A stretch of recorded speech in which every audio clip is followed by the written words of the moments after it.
नमस्कार। बांग्लादेश में एक बहुत बड़ा पॉलिटिकल शेकअप हुआ है। तारिक रहमान प्रधानमंत्री बन गए हैं और उनके आने से देश एक बड़े पॉलिसी रीसेट के लिए तैयार है। इस बदलाव की लहरें पूरे दक्षिण एशिया में महसूस की जा रही हैं। आज हम इसी को समझने की कोशिश करेंगे।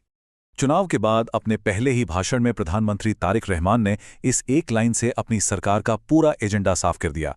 ये जो बांग्लादेश फर्स्ट का नारा है, ये सिर्फ एक बयान नहीं है। असल में ये एक नई विदेश नीति की नींव है जो साफ साफ इशारा कर रही है कि अब भारत के साथ जो पुराने करीबी रिश्ते थे, उनसे हटकर एक नया रास्ता अपनाया जाएगा और इसके नतीजे पूरे क्षेत्र के लिए काफी बड़े हो सकते हैं। तो इस पूरे बदलाव को समझने के लिए आइए हम इसे 5 हिस्सों में देखते हैं।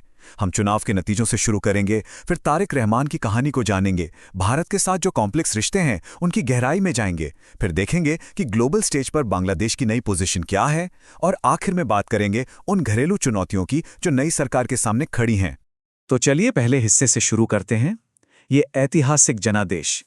देखिए, ये चुनाव सिर्फ एक सरकार बदलने के लिए नहीं थे। ये तो शेख हसीना के 15 साल के लंबे शासन के बाद एक जबरदस्त बदलाव का संकेत थे, एक तरह का पॉलिटिकल भूकंप। नतीजों को देखें तो बीएनपी के गठबंधन ने 2/3 बहुमत हासिल किया, जो एक बहुत बड़ी जीत है। मतलब लोगों ने साफ साफ बता दिया कि वो एक नई दिशा चाहते हैं। इस जीत ने तारिक रहमान को अपनी नीतियां लागू करने के लिए एक बहुत ही मजबूत जमीन दे दी है। तो ये बांग्लादेश फर्स्ट सिद्धांत आखिर है क्या? सीधी सीधी बात करें तो ये पिछली सरकार की कथित भारत समर्थक नीति से एक बड़ा शिफ्ट है। नई सरकार इस बात पर जोर दे रही है कि अब से सारे फैसले सिर्फ और सिर्फ बांग्लादेश के अपने हितों को देखकर लिए जाएंगे, ना कि किसी बाहरी ताकत के हिसाब से। चलिए अब उस शख्स की कहानी पर आते हैं जो इस पूरे बदलाव के सेंटर में है, तारिक रहमान। उनका निर्वासन से प्रधानमंत्री की कुर्सी तक का सफर किसी फिल्मी कहानी से कम नहीं है वाकई। जरा सोचिए, कोई नेता 17 साल तक लंदन में निर्वासन में रहता है, फिर दिसंबर 2025 में उसकी एक नाटकीय वापसी होती है और कुछ ही हफ्तों के अंदर वो अपनी पार्टी को इतनी बड़ी जीत दिला देता है। ये दिखाता है कि उनकी राजनीतिक पकड़ कितनी मजबूत है और लोगों के बीच उनकी अपील आज भी कायम है।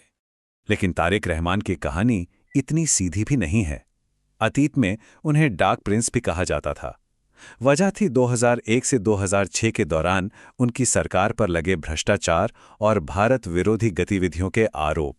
लेकिन आज वो एक बिल्कुल अलग, एक मैच्योर और सबको साथ लेकर चलने वाले नेता की छवि पेश कर रहे हैं, जो देश को जोड़ने की बात कर रहा है।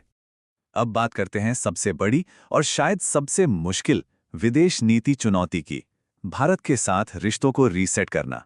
ये एक ऐसा रिश्ता है जो इतिहास में हमेशा से बहुत कॉम्प्लेक्स और तनाव भरा रहा है। और ये समझना जरूरी है कि ये तनाव कोई आज की बात नहीं है। बीएनपी के पिछले दौर में भारत इस बात से परेशान था कि बांग्लादेश की जमीन से भारत विरोधी गुट ऑपरेट कर रहे हैं। ऊपर से व्यापार और बॉर्डर को लेकर विवादों ने इस आग में घी का काम किया, जिससे दोनों देशों के बीच अविश्वास की एक गहरी खाई बन गई। और आगे का रास्ता भी आसान नहीं है। शेख हसीना का प्रत्यर्पण, तीस्ता नदी के पानी का बंटवारा, बॉर्डर पर होने वाली मौतें और बांग्लादेश में हिंदू अल्पसंख्यकों की सुरक्षा, ये कुछ ऐसे विस्फोटक मुद्दे हैं जिनसे दोनों सरकारों को निपटना ही होगा। इन पर वो कैसे आगे बढ़ते हैं, यही इस रिश्ते का भविष्य तय करेगा। लेकिन भारत का रुख क्या है? ऐसा लगता है कि वो आगे बढ़ने को तैयार है। प्रधानमंत्री मोदी का जो बधाई संदेश आया, वो दिखाता है कि भारत एक प्रैक्टिकल अप्रोच अपना रहा है और सहयोग करना चाहता है। पर सबसे बड़ा सवाल अब भी वही है, क्या ये डिप्लोमैटिक कोशिशें सालों से जमे हुए गहरे अविश्वास को मिटा पाएंगी? यही भारत बांग्लादेश संबंधों के इस रीसेट का सबसे बड़ा इम्तिहान होगा। चलिए अब थोड़ा दायरा बढ़ाते हैं, क्योंकि बांग्लादेश की विदेश नीति सिर्फ भारत के इर्द गिर्द नहीं घूम रही है। वो दूसरी ग्लोबल ताकतों के साथ भी एक नया बैलेंस बनाने की कोशिश कर रही है। नई सरकार एक बहुत ही नाजुक संतुलन साधने की कोशिश कर रही है।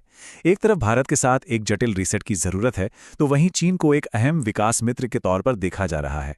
साथ ही पाकिस्तान के साथ भी रिश्ते सुधर रहे हैं और अमेरिका और वेस्ट के साथ भी रणनीतिक तौर पर जुड़ा जा रहा है। ये एक क्लासिक जियोपॉलिटिकल बैलेंसिंग एक्ट है। किसी भी सरकार की असली परीक्षा हमेशा उसके घरेलू मोर्चे पर ही होती है। तो अब एक नज़र डालते हैं उन वादों और दबावों पर जिनका सामना नई सरकार को देश के अंदर करना पड़ रहा है। तो रहमान सरकार के सामने घर में ही कई बड़े पहाड़ खड़े हैं।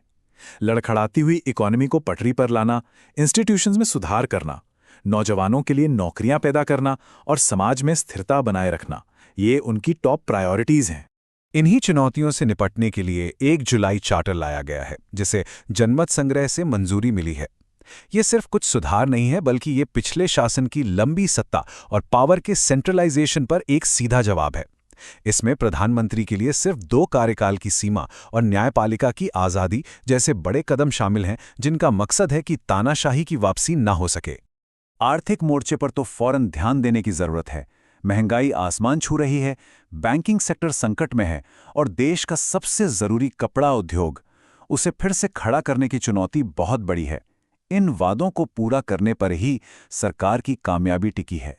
तो आखिर में सवाल यही बचता है, क्या ये नया राजनीतिक दौर बांग्लादेश के लिए एक नई और ज्यादा लोकतांत्रिक शुरुआत है, या फिर देश वापस अपनी पुरानी राजनीतिक दुश्मनी और लड़ाई के चक्र में फंस जाएगा? इसका जवाब तो अब आने वाला वक्त ही देगा।